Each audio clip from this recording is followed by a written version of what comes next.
friends, today we're going to be making a torte. I like to make this at night so then it can cool off overnight and I won't be tempted, and then the fruit juices can soak into the cake part and it gets all juicy and delicious.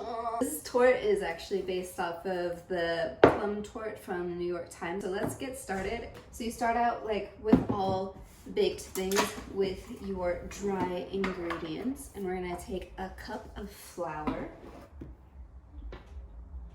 And then I just like to scoop it and then we use my finger just to make sure it's flush with the top. Don't pat it down or anything, just do it like that. Some baking powder, not to be confused with baking soda, and we're gonna do 1 teaspoon of this. Pinch of salt. I'm just gonna do about that much. And so this is all the dry ingredients, that's it. And we're just gonna give it a quick whisk to incorporate everything in here. So we're gonna put this to the side. And you're gonna take your mixer or your hand beaters, whatever, and you're gonna take 1 stick of butter. This is unsalted butter, and it's softened to room temperature. So I'm just gonna pop it in our mixer. Your cup of sugar. We're gonna put this in with our butter. And now we're just gonna fluff this. Now we're gonna add in our eggs. Pop those in, and then we're gonna stir it.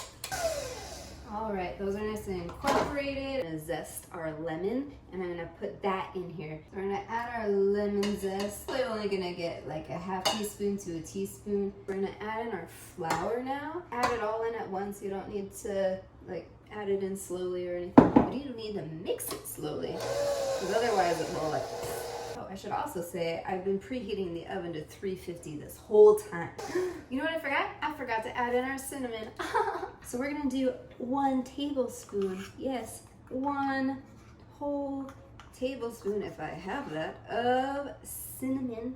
And you can do less, you can do like 1 teaspoon instead. It's really up to you. Normally you would use a springform pan, which is the kind of pans that you use for a cheesecake.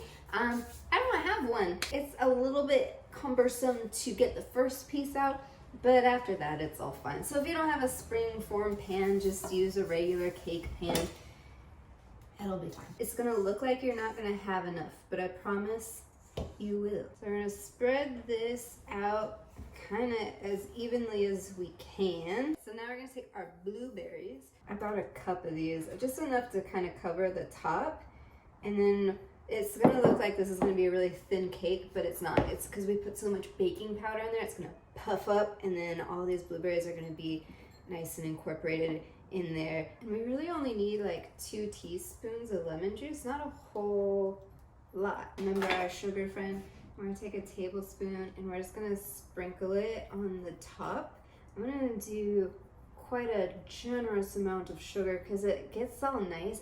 Forms this nice flaky, crunchy, almost kind of creme brulee crust on top of there. Now we're gonna pop it in the oven for about half hour. Good morning. I ended up having to bake it for about 50 minutes. I want to bake it until it's nice and golden brown like this. This is where a springform pan would really come in handy. Look at that! It's a great breakfast. Enjoy, enjoy.